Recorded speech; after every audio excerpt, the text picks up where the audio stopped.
What if we didn't have bosses, politicians, borders, landlords, police, or prisons? There was a time when each of these things did not exist. And whatever you may believe now about their absolute necessity, have you considered that there can be a time again when we can do much better without them? Anarchists dare to desire a world without rule. Neither the rule of the minority, nor the rule of the majority. Neither the rule of the capitalists, nor the rule of the bureaucrats. Neither the rule of men, nor the rule of royalty, nor the rule of the elderly, nor the rule of warlords. Anarchy. Without rule. The world around you illustrates the consequences of a life under Archy, under rule.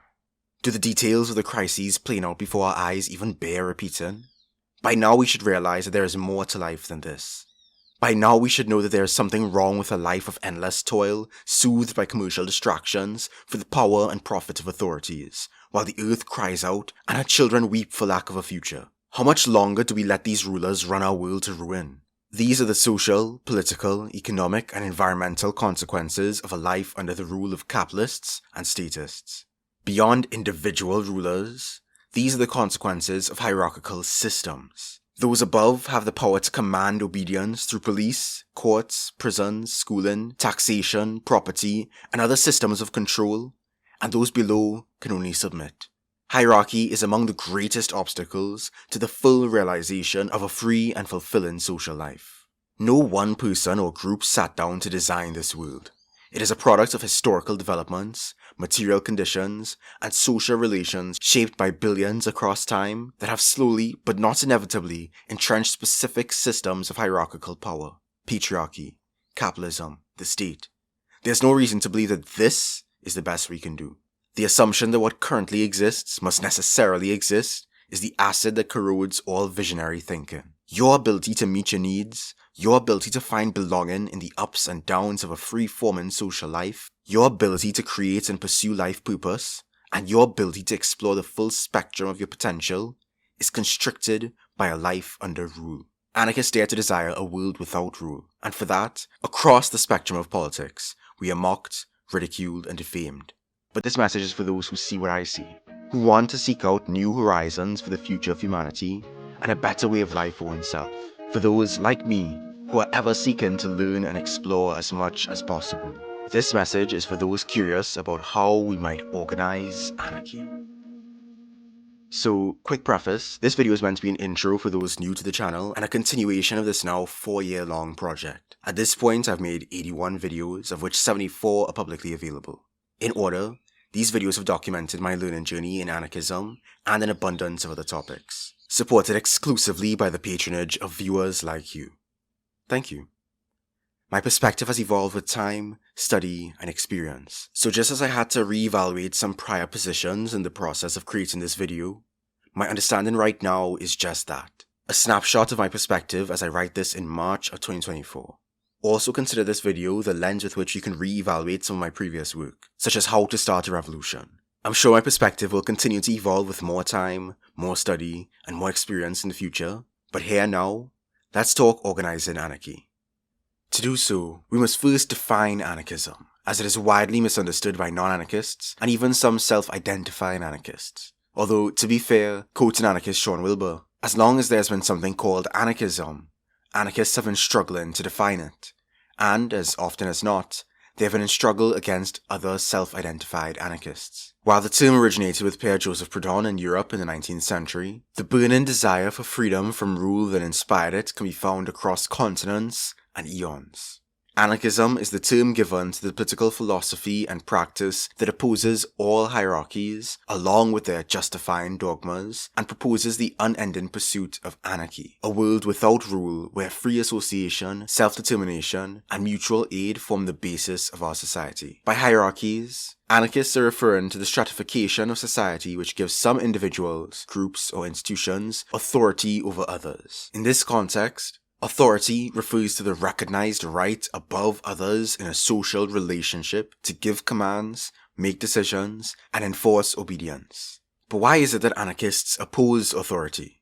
Well, the main issue is that hierarchical authority divides society between rulers and ruled, with harmful consequences for both. It is not that anarchists assume that human nature is all good all the time, but rather, as anarchist Peter Kropotkin argued in Are We Good Enough, both rulers and ruled are spoiled by authority, and both exploiters and exploited are spoiled by exploitation. Anarchists admit the imperfections of human nature, but we make no exception for the rulers. When the interests of rulers are prioritized above all others, everyone suffers. Those at the top might enjoy power and privilege, but their narrow position impedes the flow of information and insulates them from the experiences, ideas, and perspectives of those below them that can contribute to everyone's well-being. Those at the bottom are compelled to obedience and subordination by a system greater than themselves, which fosters dependency and erodes our capacity to self-organize without authority and control our own destinies. Not to mention, hierarchy creates conflict, as authorities compete for control, subordinates compete for scraps, and authorities and subordinates clash over their opposing interests. One seeks greater power over, as the other seeks greater autonomy from. For these reasons and others, anarchists oppose authority, whether it's found in the spheres of society, economy, or politics. In order to organize anarchy, we need to be crystal clear about authority. There's no such thing as a universal and constant definition of any term, as meaning is constantly determined by our usage and debates over usage. Authority has been defined in many ways and contexts, but historically, anarchists have used it to refer to relations of command and subordination. I would argue that this definition is usefully specific, as we need to disentangle the authority that we oppose from the concepts that it has come to be jumbled with. In various conversations, I've seen authority and hierarchy get confused with force, violence, expertise, influence, respect, and coordination. None of those concepts on their own necessarily grant authority, as in the recognized right above others in a social relationship, to give commands, make decisions, and enforce obedience. Authorities might use force or violence to maintain their authority in certain cases, but the use of force or violence alone does not bestow authority. Using force to pull someone out of traffic doesn't make you an authority.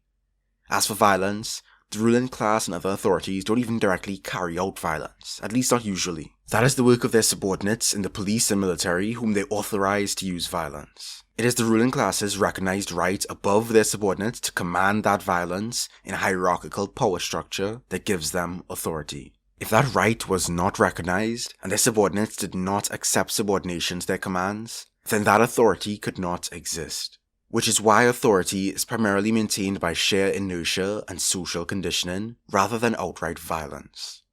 Expertise merely refers to one's knowledge or skill in a particular field, but my understanding of CPR or ability to make shortbread cookies does not make me an authority over you.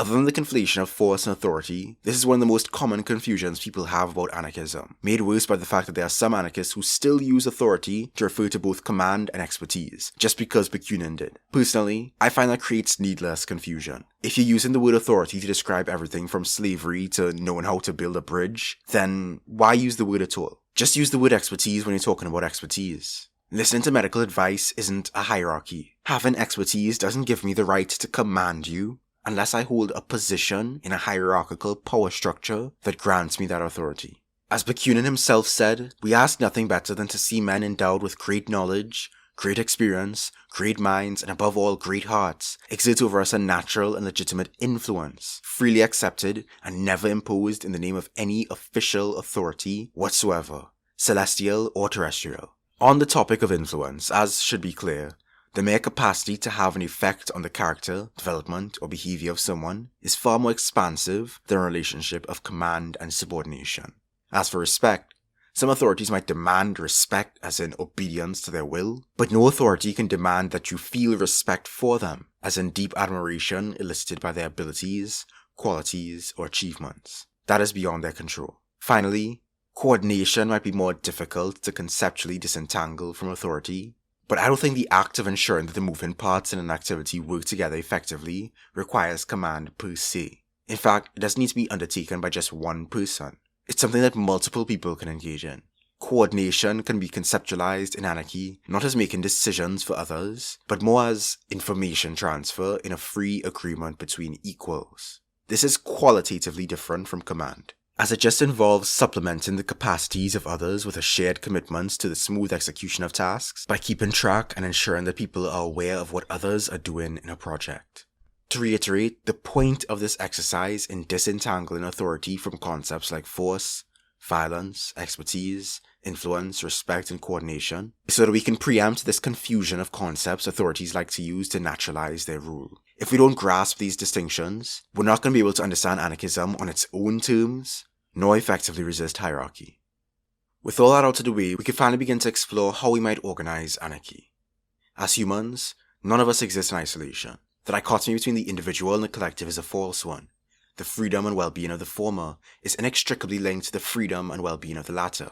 We rely on each other for various aspects of our lives, and that reliance creates a web of mutual interdependence that forms the basis of any human society, whether hierarchical or anarchic. Hierarchical society creates norms, practices, and institutions that shape how we cooperate. The predominance of hierarchy, paired with our mutual interdependence, compels us to obey authority and participate in exploitative systems whether we want to or not.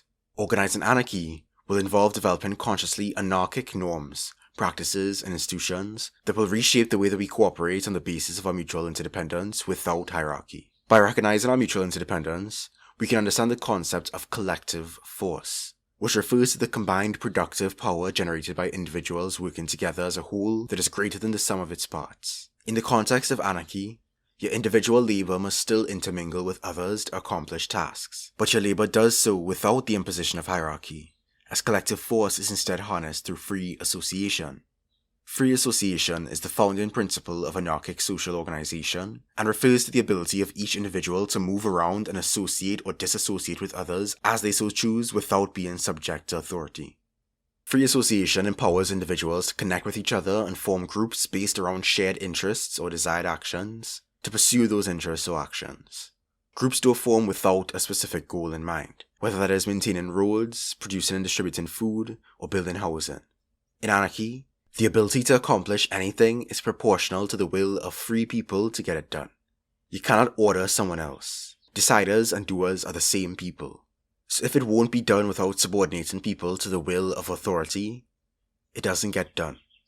As a natural consequence of groups forming around existing points of consensus and intended goals, rather than trying to subsume diverse interests into a static entity that exists for its own sake, the social fabric is continuously altered as groups inevitably overlap, merge, split, and dissolve.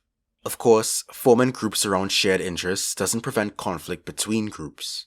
But since the escalation of conflict can upset the social equilibrium in unpredictable, potentially harmful ways, everyone is incentivized to prevent escalation and adjust to find compromise. In the absence of legal order implied by anarchy, mutual responsibility informed by our mutual interdependence will guide our action. Since there is no authority to impose a set of rules and punishments, conflicts are resolved organically as they emerge. It's not that there aren't consequences, quite the opposite in fact. It is just that consequences are not predefined. Free association creates a social environment of constant negotiation and consultation where needed to avoid unnecessary conflicts. Because you can't form an entire settlement around a point of consensus, and because shared territory is rather limited in its ability to unify diverse interests, it begs the question of what the commune even looks like in the context of anarchy. The anarchist commune can be easily confused with intentional communities or administrative divisions. But if we're going by Kropotkin's description in Words of a Rebel, chapters 10 to 11 make it clear that Kropotkin used the term commune to describe any group formed on the basis of free association. In fact, he juxtaposes the free commune with traditional conceptions of it, claiming for us, commune no longer means a territorial agglomeration. It is rather a generic name, a synonym for the grouping of equals which knows neither frontiers nor walls. The social commune will soon cease to be a clearly defined entity. Each group in the commune will necessarily be drawn towards similar groups in other communes. They will come together, and the links that federate them will be as solid as those that attach them to their fellow citizens. And in this way there will emerge a commune of interests whose members are scattered in 1,000 towns and villages. Each individual will find the full satisfaction of his needs only by grouping with other individuals who have the same tastes, but inhabit 100 other communes. Kropotkin's commune is essentially a fluid collective of individuals and groups, wherever they find themselves, coming together of their own volition and according to their shared interests, projects, and activities, without being bound by territorial designations. This is what distinguishes the anarchist commune from the municipal democracy of Bookchin's communalism. This commune does not require that the individuals involved subordinate themselves to some form of local government made up of the whole. In other words, a truly anarchist commune does not take on the polity form, but the concept and critique of the polity form may require further explanation. Wilbur uses polity form as a descriptor for more or less fixed, static associations or organizations that anthropomorphize social collectivities as bodies with the organs of direction placed in some head.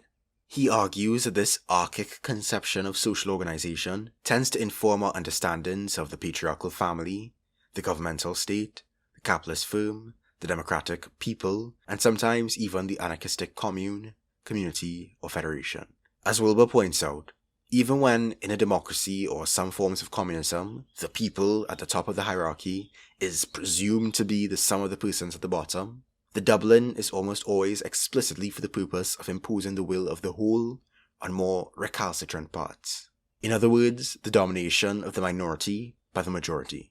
When we start with some abstract grouping like the community that may not necessarily share any real interests in common, and then place some decision-making system at its head that is responsible for identifying and enacting the will of this abstract entity, it tends to take a life of its own, often led by the group's most dominant voices, and subordinate real individuals to the will of the nebulous collective. Organising anarchy must involve breaking free of this polity form. The alternative principle of social organisation lies in federation. Not in the sense of networking conventional, static polities like a confederation of city-states, but instead bringing together the information and perspectives necessary to facilitate the dynamic process of free association. We'll explore how we can visualize this concept of federation later on.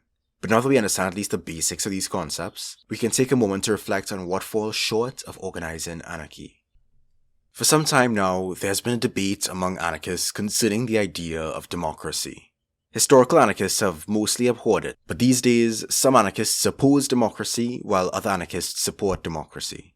Some say the debate is just a matter of semantics, others argue that it most certainly is not. Anarchist YouTuber Zoe Baker's video on anarchism and democracy is treated by many as having settled that debate. She concludes that modern and historical anarchists advocate the same core positions, and what many modern anarchists label as democracy without the state, historical anarchists just called free association or anarchy. For a long time, I considered myself neutral in this debate, indeed considering the distinction mostly semantic. I accepted Baker's conclusions and moved on. But since then, I've concluded through research that pro-democracy and anti-democracy anarchists are not, in fact, just describing the same thing with different language. I understand that democracy has some positive associations that some anarchists, myself formerly included, may want to latch on to a very misunderstood ideology. But I no longer believe that democracy can ever be truly descriptive of anarchy. To understand how I reached this conclusion, let's start with the definition of democracy. Now, democracy is a historically contested term, but it is also widely understood primarily as a form of government by the whole population, typically through elected representatives. It is also used to describe the control of an organization or group by the majority of its members. Looking at its etymology, democracy quite literally means rule by the people. Demos, the people, and kratos, the rule. As anarchist Peter Gelderloos recognized in his Reflections for the US Occupy movement, from the very origins of the democratic concept, rule by the people has always been a way to increase participation in the project of government, and the people have always excluded classes of slaves and foreigners, whether inside or outside of national boundaries. The question of freedom lies not in who rules, but whether anyone is ruled, or whether all are self-organizing. Anarchy means no rule, making it inherently incompatible with democracy on purely etymological grounds.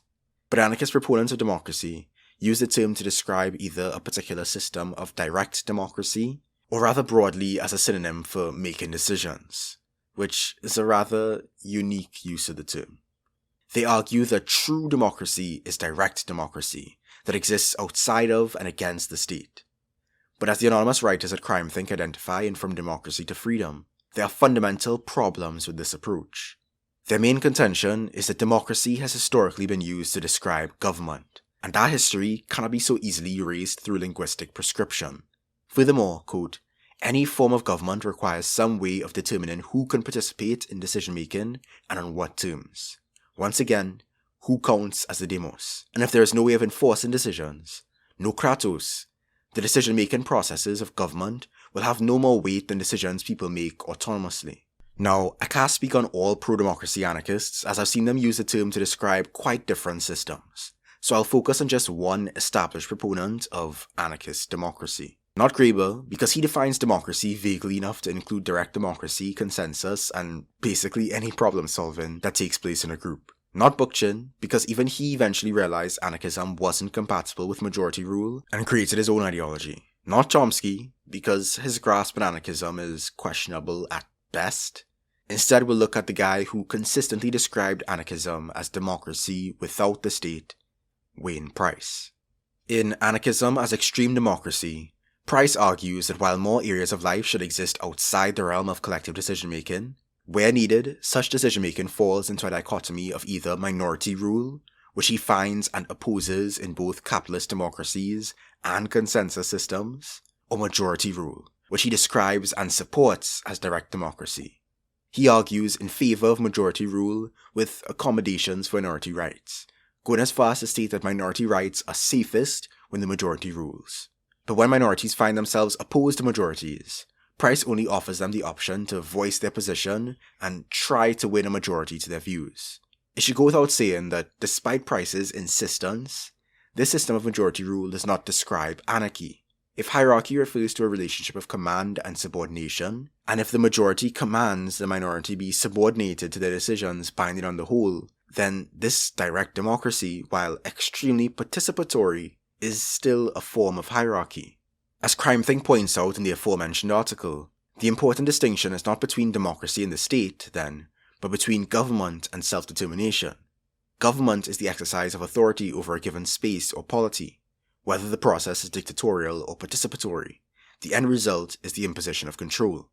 By contrast, self-determination means disposing of one's potential on one's own terms. When people engage in it together, they're not ruling each other, but fostering cumulative autonomy. Freely made agreements require no enforcement.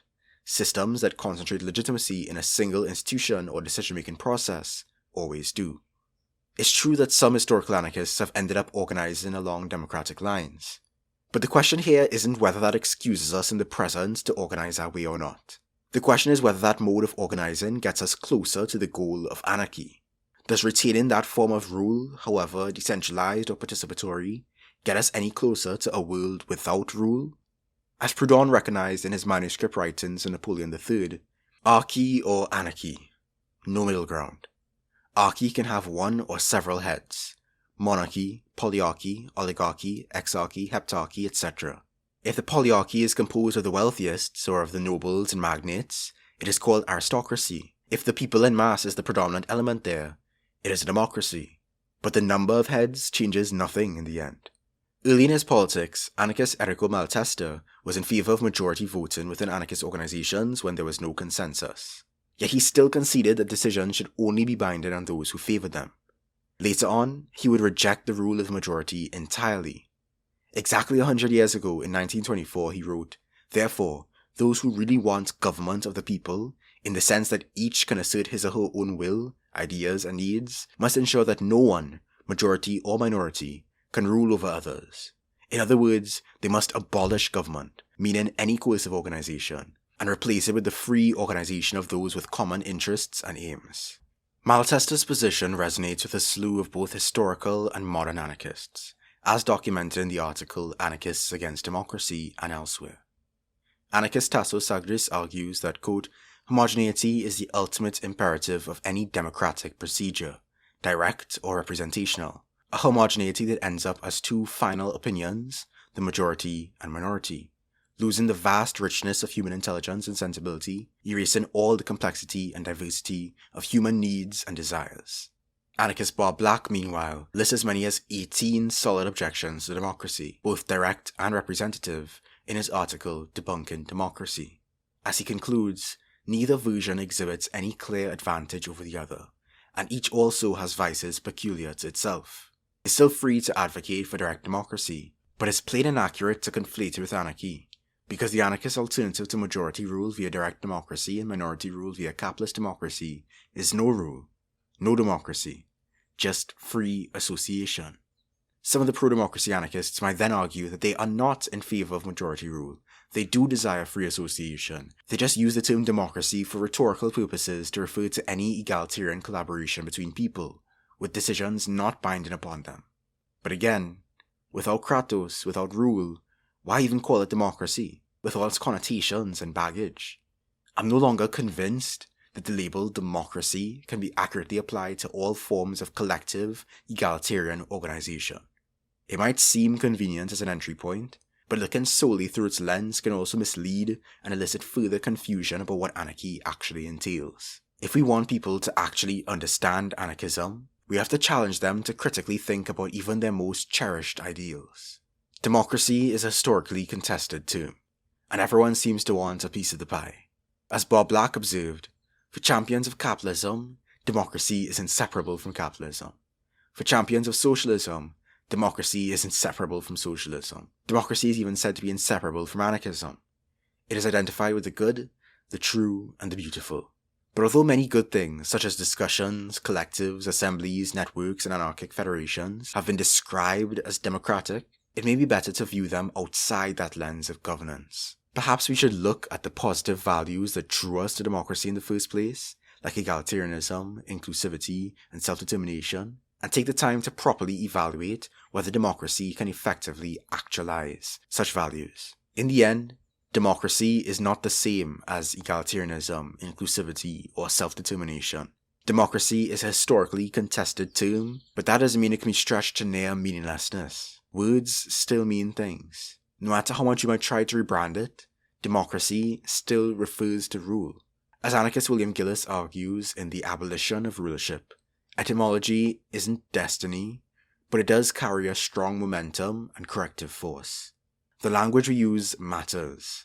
And yes, anarchy is also a nebulous term to some, as is freedom, but, quote, the fight over anarchy is an inescapable one for anarchists, because the world we want will never be obtainable as long as the term's historical definition of chaotic, violent, dog-eat-dog situations of strong, albeit decentralized, power relations goes unchallenged.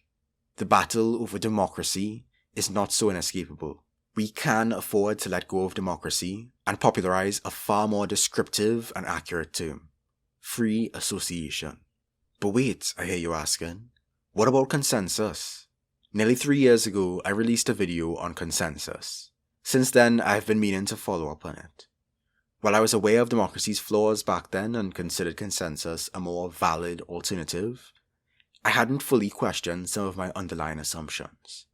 I still recommend that you watch the old video, as it does still hold up in some respects, but now, after 3 years of study, I have a few critiques of past Andrew's video.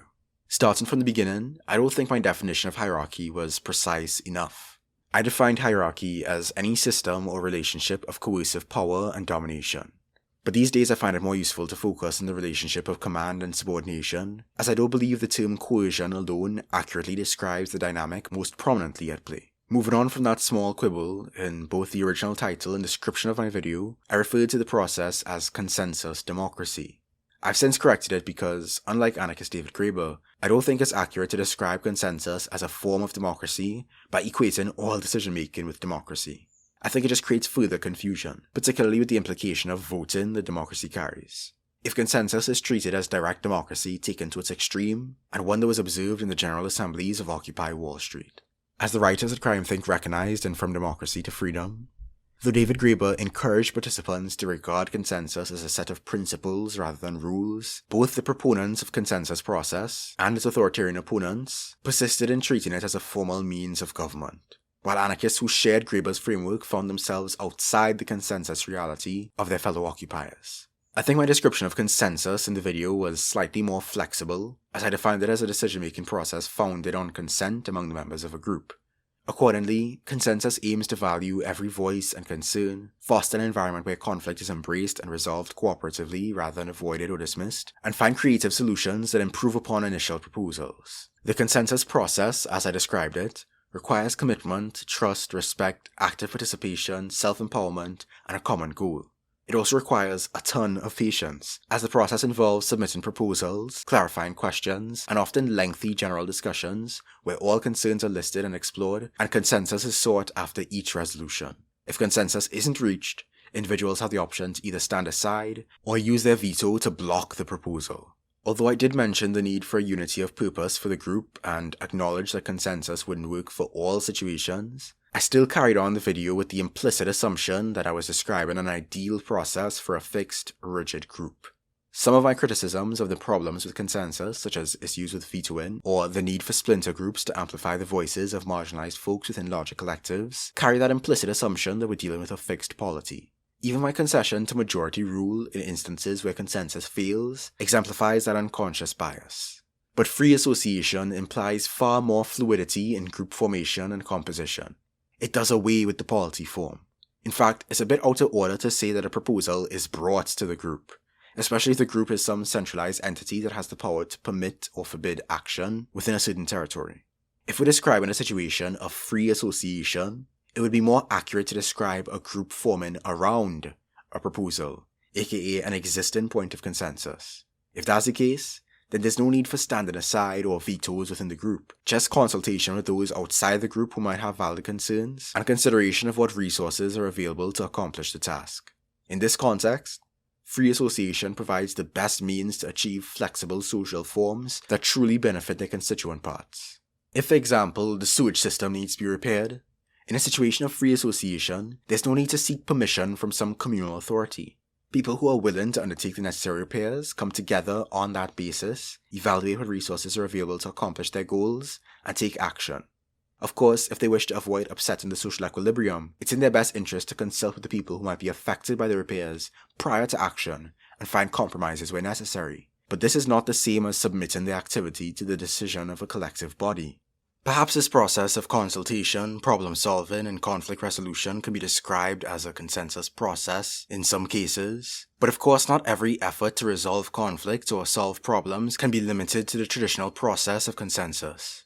Beyond that, some problems can only be solved by disregarding consensus.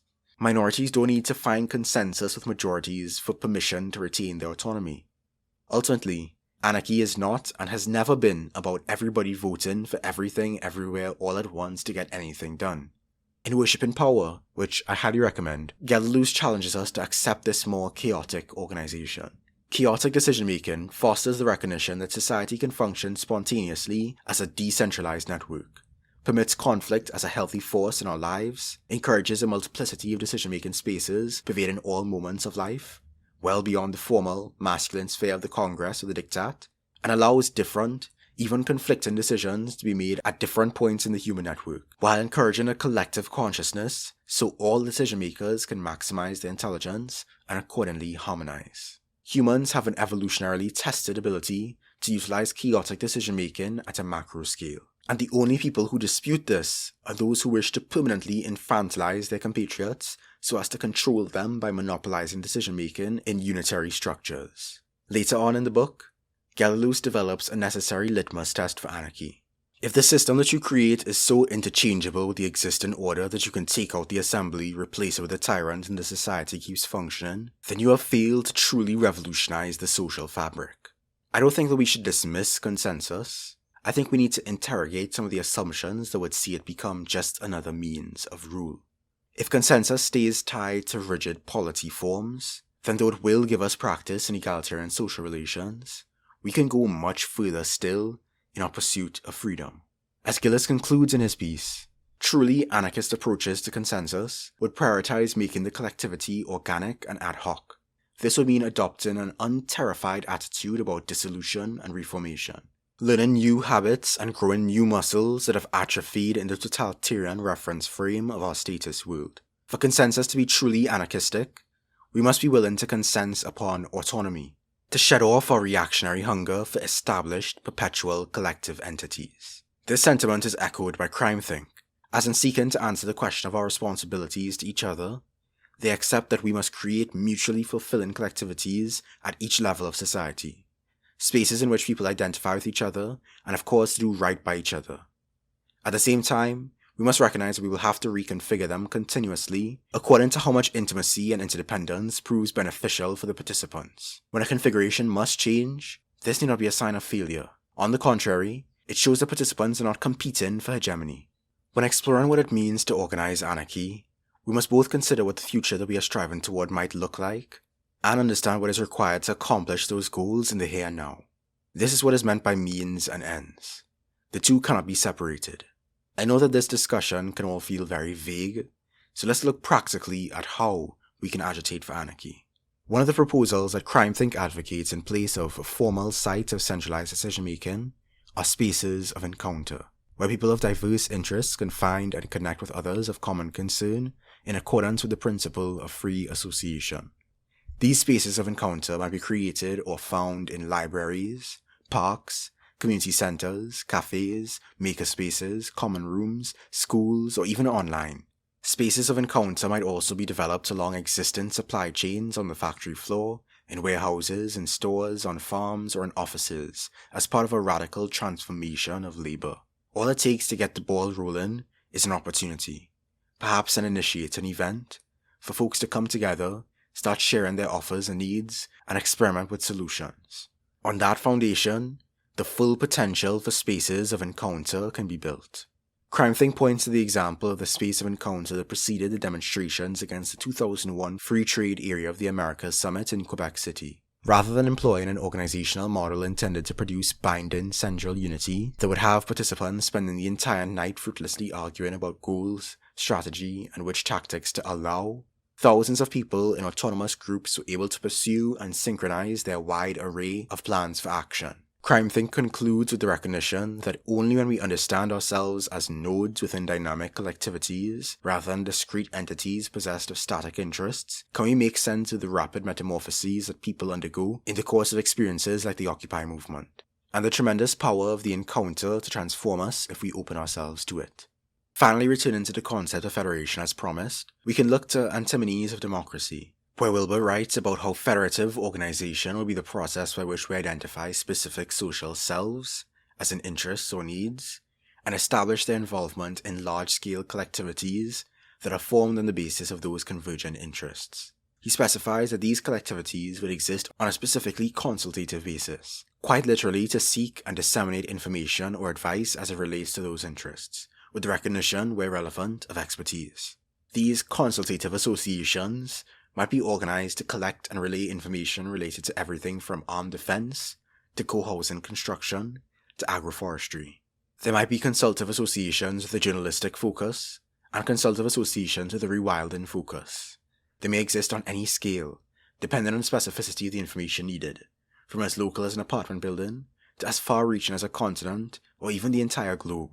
Consultative associations can create blueprints, document the available labor and expertise, source resources, and share feedback, all so that interested and affected individuals and groups can easily access everything they need to make informed decisions. Let me give an example to illustrate what this looks like in the context of anarchy. A group of builders might organize themselves upon identifying the need for more housing in their neighborhood, or might have that need brought to them in a space of encounter.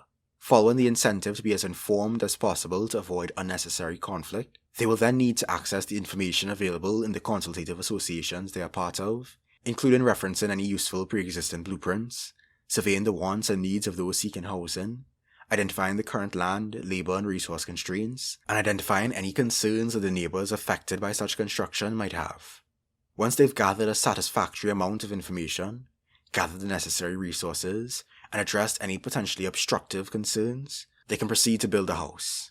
Consultative associations will not exist as distinct and static entities separate from their constituents, but will no doubt overlap and diverge unrestrained by the firm or the polity form. This echoes Kropotkin's description of communes in an economic context in Words of a Rebel, as he says that economic frontiers do not exist. The zones of production and exchange of various products interpenetrate each other, tangle with each other, impose themselves on each other. Consultative associations can be formed here and now to connect existing projects and disseminate the lessons we learn from them, and to bring together the information and actors necessary to accomplish our various goals. How do these concepts fit into library economies? Great question. In case you haven't seen them, in 2022 I made a video on the commons and a video on library economies. I'll try to summarize them both here in the context of everything we have discussed so far. The commons are defined as a common pool resource, or CPR, which is a natural or man-made resource system that benefits a group of people but provides diminished benefits to everyone if each individual pursues their own self-interest to the detriment of others. We must draw a further distinction between the resource system and the resource units produced by that system. Resource systems include forests, lakes, fisheries, pastures, and even infrastructure like windmills and the internet, while resource units consist of whatever users appropriate from those resource systems, such as cubic meters of lumber harvested, tons of fish withdrawn and fodder grazed, kilowatts generated, and network bandwidth used. It's important to maintain the renewability of a resource system by ensuring that the average rate of withdrawal does not exceed the average rate of replenishment. The term appropriators refers to those in association who withdraw resource units from a resource system. Appropriators may use the resource units they withdraw, like residents powering their homes or farmers watering their crops, or they may transfer the resource units for others to use, such as a logger sending lumber to an association of builders. Producers are those in association who directly construct, repair, and sustain the resource system itself. In the organization of commons, producers and appropriators are often the same people, but when they aren't, in anarchy they would still be rather closely associated as a consequence of their mutual interdependence. Groups organized around CPRs will naturally develop norms that guide their behavior and maintain mutual responsibility to each other. In doing so, I believe they may benefit from the guidance of the principles that I've somewhat modified that were originally outlined by Elinor Ostrom in Governing the Commons. Those are clearly defined boundaries where those involved have a clear sense of the exact structure and characteristics of the CPR, which is part of where a consultative association would provide benefit. Those associations would also serve to monitor the conditions and use of the CPR over time, disseminating information that would concern affected parties so that conflicts of varying tolerance can be resolved between individuals and groups, with no single static approach, but a variety of approaches adopted on a case-by-case basis. CPRs would also most likely give rise to spaces of encounter, where agreements about norms developed in compatibility with local conditions can be negotiated. The library economy, or library of everything as I've used it, is a rhetorical means of communicating the concept of the commons as a socialized and participatory organization of resources and distribution of goods and services. It is another way of conceptualizing a potential outcome of free association in anarchy. The library economy is based on three key principles, drawn from Bookchin's work in The Ecology of Freedom: usufruct, the irreducible minimum, and complementarity. Usufruct as a pervasive norm refers to the freedom of individuals or groups to access and use, but not destroy, common resources to supply their needs. This is as opposed to the limitation of access based on exclusive ownership. Personal possessions may always be a thing, but capitalist property certainly should not. The irreducible minimum is the guaranteed provision of the means necessary to sustain life. It is the level of living that no one should ever fall below, regardless of the size of their individual contribution, including access to adequate food, water, shelter, clothing, education, and healthcare. Finally, as a library economy would require a vast reorientation of our principles from the centrality of capital and competition to the centrality of humanity and cooperation, the last core concept of a library economy is complementarity, which can now also be described as unrestrained mutual interdependence made manifest through collective force. Complementarity is a way of looking at non-hierarchical differences within a society as something generative, where each person of whatever skill or ability contributes a small part to an outcome greater than the sum of its parts. Furthermore, our approach to nature must similarly be based in complementarity. Rather than maintaining an antagonistic, dominating relationship with nature, we must strive to find a complementary melding of nature and society, which Bookchin called third nature. If that's piqued your curiosity, check out those videos I mentioned. Going further with the dissection of authority, the understanding of mutual interdependence, the principles of free association and federation, the critique of democracy and re-evaluation of consensus, the practice and ideal of spaces of encounter and consultative associations, and the concept of the commons and the library economy in mind, we can now answer the question of how to pursue anarchy. In short, a social revolution that seeks to alter the whole character of society. But what does that mean? People typically envision some massive uprising in the future, akin to popular media's depictions of the French Revolution.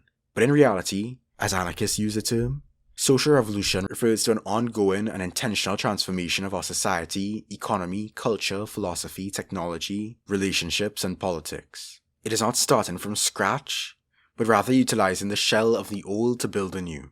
taking on a conscious engagement with current conditions, and using the means that are compatible with desired ends. That process might be punctuated with flashy moments where leaps and bounds may be achieved, but much of the real foundations of anarchy are established in the interludes between insurrections. It is not a single, momentous tsunami that shapes the coast, but rather the many small waves that erode the land with time. The process of social revolution involves acts of confrontation, such as occupation and expropriation, acts of non-cooperation, such as strikes and boycotts, and acts of prefiguration, such as establishing spaces of encounter, free schools, and alternative economies. If such efforts are effectively networked, they can grow large enough to practically counter the all-encompassing idea and experience of many that there is no alternative to capitalism and the state. I still recommend my video on the topic for a full explanation, with the obvious caveat that I would now challenge my consensus and democracy-limited depiction of popular assemblies and cooperatives as a misrepresentation or perhaps needless restriction of anarchy, which can be more accurately referred to as participatory in general, serving as spaces of popular discussion, activity, and consultation without legislation. The process of social revolution must also involve affinity groups, another term for groups formed on the basis of free association, utilizing the practice of social insertion, which is an specificist term that describes the active involvement of anarchists in mass movements to influence their development in anti-authoritarian directions. By recognizing the interrelation of powers, drives, and consciousness, we can shape the direction of revolutionary change. Powers refers to your power to do something, not power over others, and such powers are continuously determined by both internal and external factors, like your ability to communicate with others or the social relations you're involved in. Drives encompass your conscious and unconscious goals and motivations, which are influenced by external factors and reciprocally affected by your powers. Finally, your consciousness allows reflection, deliberation, and the ability to direct and modify actions. Our consciousness is also contextual and impacts our powers and drives by aiding the development of tools and concepts that enable us to critique societal norms, understand social dynamics, envision alternative social organizations, and organize for change. The powers, drives, and consciousness that people develop are used to either maintain a given social system, change it, abolish it, or replace it altogether. If we want to create an anarchic society, then we need to develop people's ability to self-organize, which will drive them to seek out and develop horizontal forms of organization, which will shape their consciousness about hierarchy and empower them to resist domination, both here and in the future. The question of defending the revolutionary process often begins from a faulty understanding of what anarchist social revolution actually entails. People ask this question with the assumption of a situation akin to civil war. My first response is to clarify, as I just did, what anarchists actually mean by social revolution. Revolution is a constant process that aims to continuously unmake hierarchy, not a flip of the switch or just war on the streets. Only on that foundational understanding can I answer the question of how anarchists might deal with authoritarian reaction. Quite simply, by the use of organized force. Neither force nor organization, as we established, are intrinsically tied to hierarchy. Social revolution would involve upending the ideology that reinforces hierarchical power, dismantling the institutions that facilitate that power, and defending against the reaction of authorities by people themselves. Self-emancipation is the goal, so building a resilient and liberatory alternative to the status quo will inevitably produce a group of people driven to jealously guard their own liberty. Once there's a genuine interest in pursuing and defending their freedom, people will choose to fight for themselves and their loved ones. They don't need to be commanded to do so by an authority that will only prove counter-revolutionary to their freedom. All that might be needed is a measure of coordination. As I described it earlier, this would just require that individuals, preferably with expertise, consult and facilitate communication between defensive groups that have a shared responsibility to each other and a shared commitment to success. Something I neglected to mention in my video on the state is an observation that Gelderloos made in Worship in Power, which is that colonizing states appointed leaders to the horizontal societies they were trying to absorb. Why? Because hierarchical societies are easier to control and more vulnerable to the conquest of more powerful hierarchies. If a stateless people have no hierarchies that a colonizing state can exploit, then state institutions will need to be provided. Otherwise, the colonizing state has very few possibilities to expand its control beyond attempted genocide or demanded tribute. An ungovernable people cannot be as easily conquered as a people already under the yoke of rule. Part of how we defend ourselves from authorities must involve refusing the seemingly pragmatic introduction of authority. Finally, in responding to the question of defense, we must recognize that just like capitalists don't do the work that produces their capital, Authorities don't do the violence to defend their authority. They order others in the form of police, military, or private security to fight for them. Given that subordinates are the ones who bear the cost of protracted conflict, history shows rates of desertion and occasional mutinies that anarchists can potentially take advantage of. Ultimately, the pursuit of anarchy is an unending struggle that requires ongoing analysis and flexible adaptation to ever-changing conditions. There is no single prescription or plan set in stone. We need a diversity of strategies and experiments guided by anarchic principles to see success.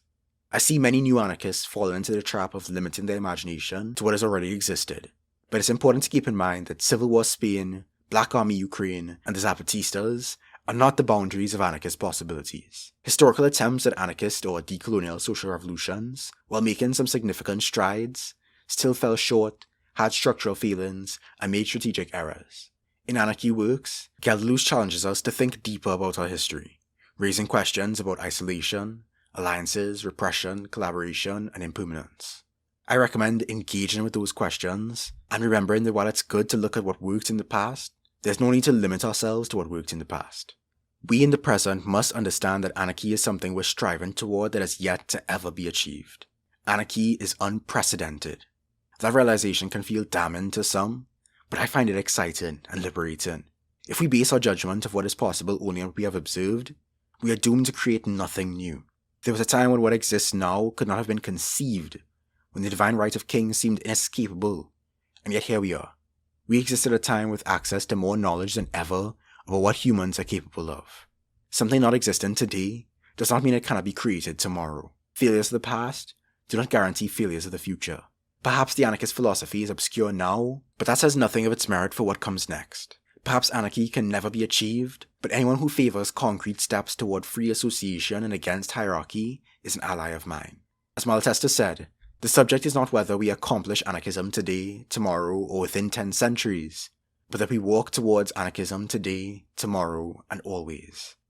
I know that this project doesn't interest everyone, for any number of reasons, and as I said in my Leftist Disunity video, that's a difference in perspective I can accommodate to a point. I don't necessarily need everyone to identify as anarchists yet, but I will do what I can to get people on the road to at least questioning their hierarchical assumptions. I will not compromise my principles, but I also will not refuse to build resilience with others in the face of our global crisis. As a final note, don't trust anyone who claims to have all the answers. I'm not an anarchist because I have all the answers or think anarchism answers all my questions. I'm an anarchist because I'm curious to find the answers that exist outside the hierarchies I consider responsible for the state of affairs we're in. I'm an anarchist because I see value in pursuing these answers through what I consider the creativity, honesty, and flexibility of the anarchist framework. All power to all the people. Peace. A special thank you to Sean Bodley for his unique artistic contribution to this video. Be sure to support his Patreon, linked in the description below. Before you go, I just want to announce this year's Solarpunk art collaboration project. I did it in 2021, and again in 2023. Last year's theme was bioregions, and this year's theme is New Dreams of Labor. For more information, you can check out the Discord link in the description. Thanks for watching. Please like, comment, subscribe, and share with your fellow peoples. Thanks to the seedlings, the saplings, and especially the roots for making all of this possible, including our newest members, Alessandro Federici, Izzy, Davina, Samira, the King of Elves, and Johnson Graves. You can join these beautiful humans and support me too on patreon.com/sainttrue. Check out my other videos for a range of radical topics. Thanks again. Peace.